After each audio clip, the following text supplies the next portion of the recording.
Eagles. Special day, special occasion. Hey, we got to say this first. We were all over this. We said the Giants had no shot. We said the Giants weren't any good.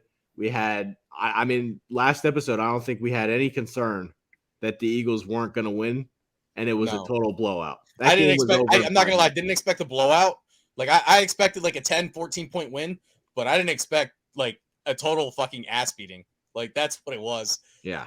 But I wanted to let you guys know, like, I brought out the special hat, conference champs, signed by my fourth all-time favorite Eagle, second all-time favorite tight end, Brent Selleck. First all-time favorite tight end, Chad Lewis. Just saying that. Okay.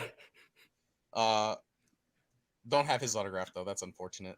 That guy, I don't even know if he's still alive. I don't know. I feel like he should be. He doesn't feel old enough to not be alive, but he might. I don't know. But yeah, I mean, I got the Eagles. Like, obviously, I feel like that should be said. I just spent like 30 minutes talking about how I feel like the easiest Super Bowl matchup for the Eagles was the Bengals. So I have the Eagles as well, and it's more so because I think this pass rushing unit is just so good that I don't think Brock Purdy is going to be effective.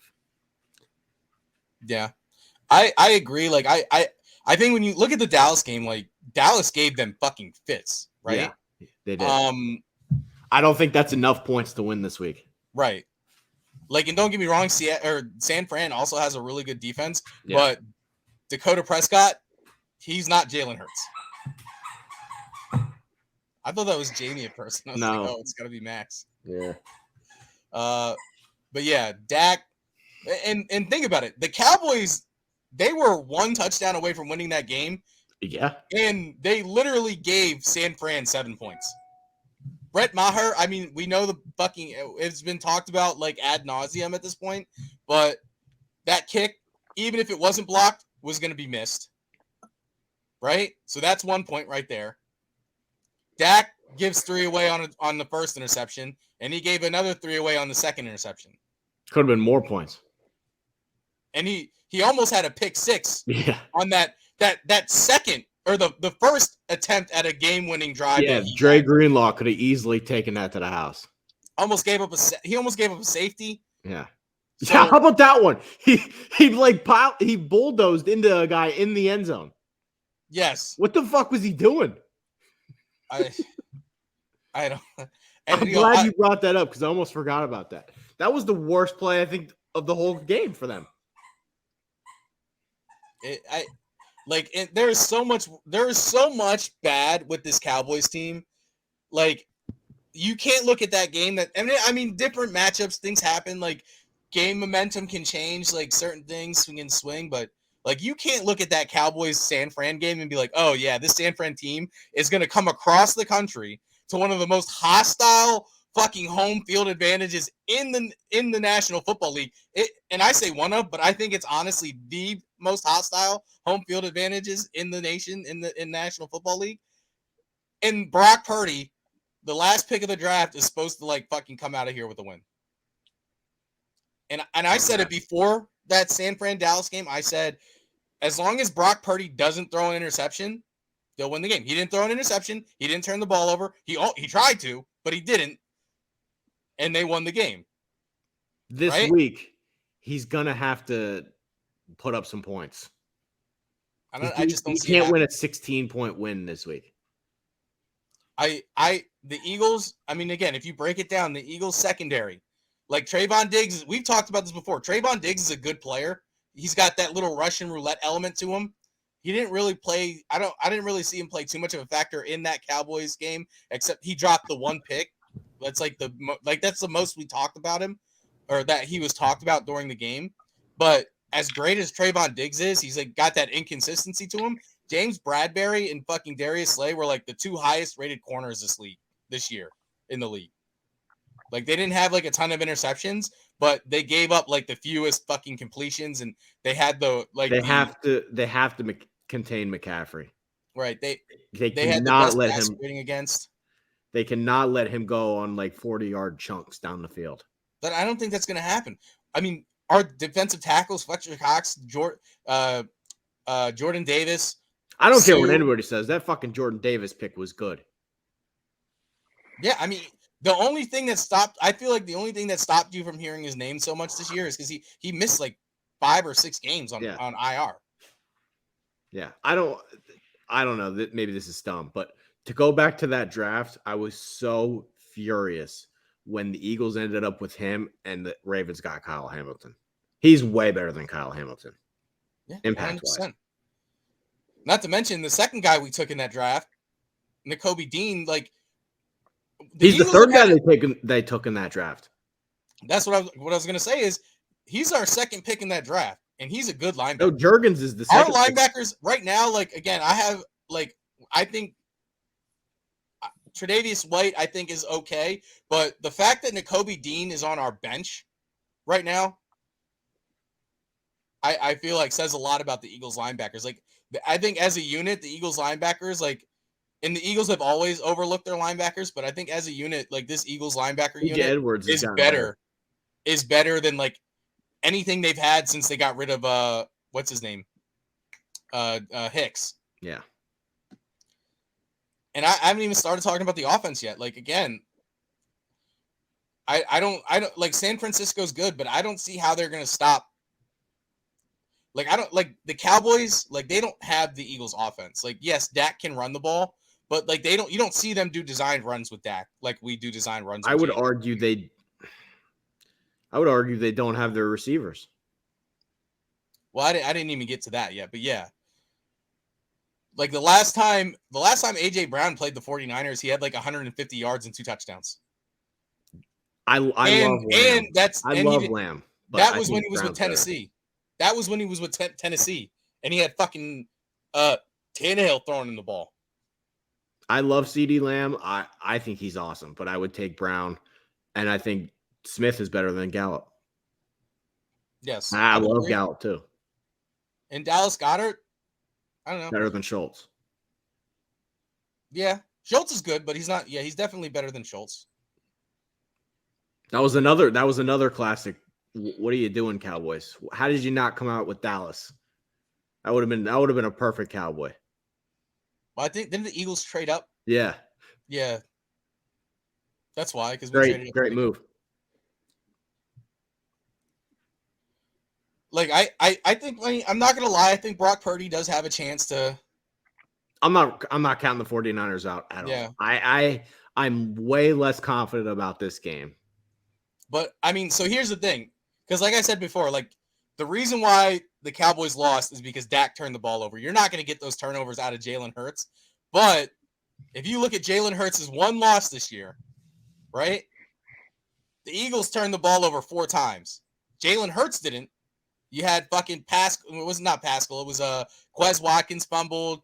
What's his name? Dallas Goedert had the fumble on the missed face mask call. And I forget what the other 2 were. I think Hurts might have had a pick, or he might have had 2 picks that game. But like I said, I don't see Hurts turning the ball over. But if the other Eagles, if they turn the ball over, that's where you give Brock Purdy and the 49ers a chance.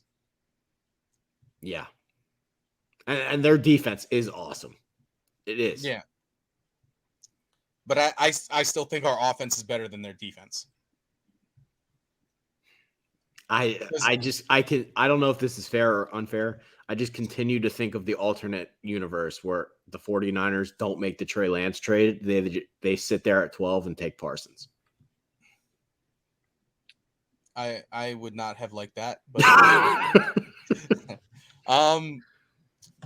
but I mean, like, so again, I mean, we talk about the 49ers Dallas game. CeeDee Lamb, what did he have? Like 114, 120 yards? He's good. Right? He's good. But like you said, like AJ Brown, like you're not going to stop AJ Brown and Smitty. Like one of them's going off. And like I said, AJ Brown. That's what I think. The last time he played this 49ers team had 150 yards. How many points does Brock Purdy have to put up to win this game? That's the question. I would say 30. I think he needs to put up 24. He puts up 24, they got a shot.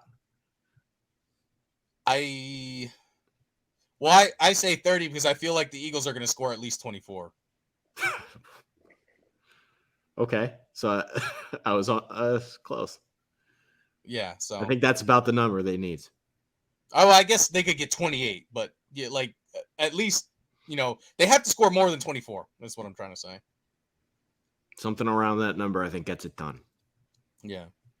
But, I mean, even if the 49ers score 30, I mean, unlike Dakota. If the 49ers score 30, I think you've lost. No, I think I'm saying that if they score 30, they have a very good chance to win. I mean, obviously, anytime you score 30 points, you have a very good chance to win in the NFL.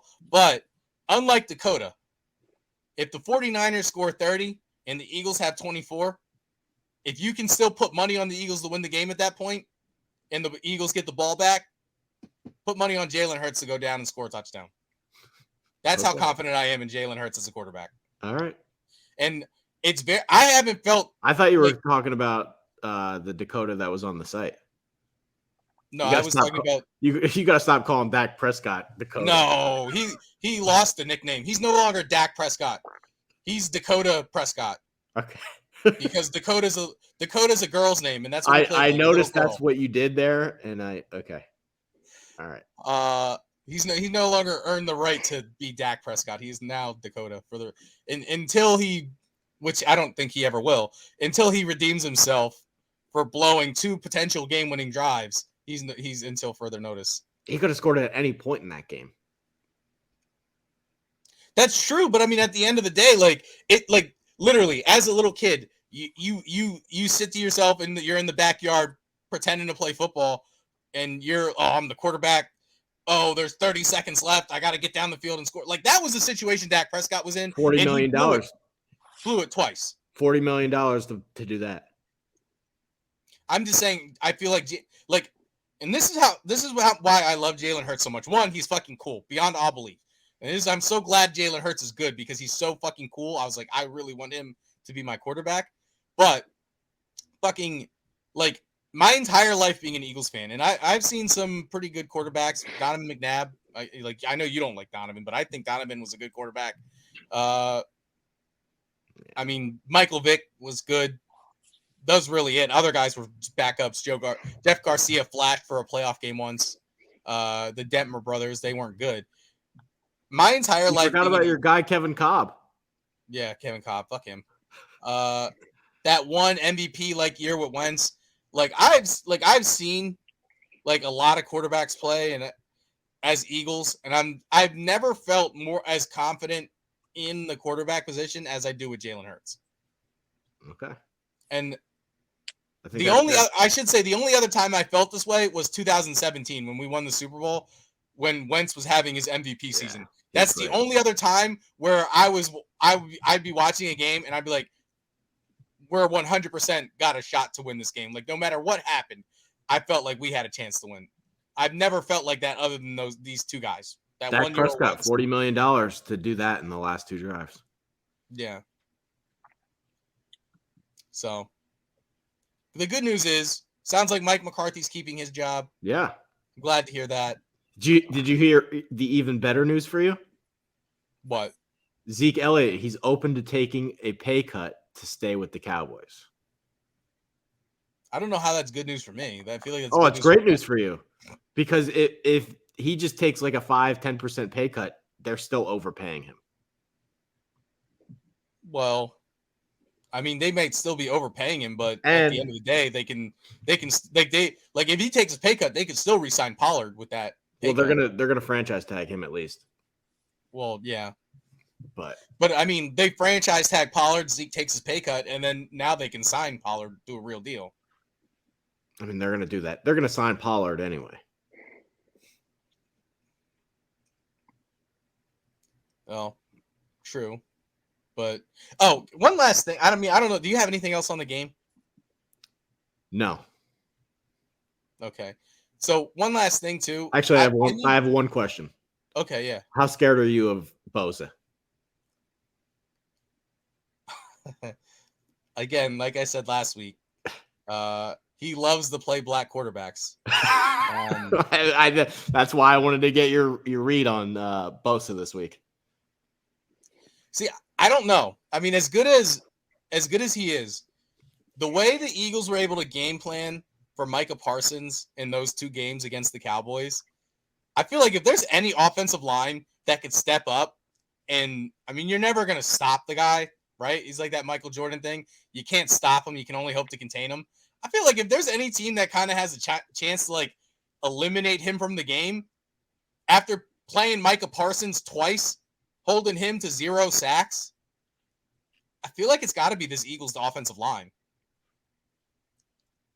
Okay. Just wanted to get your take.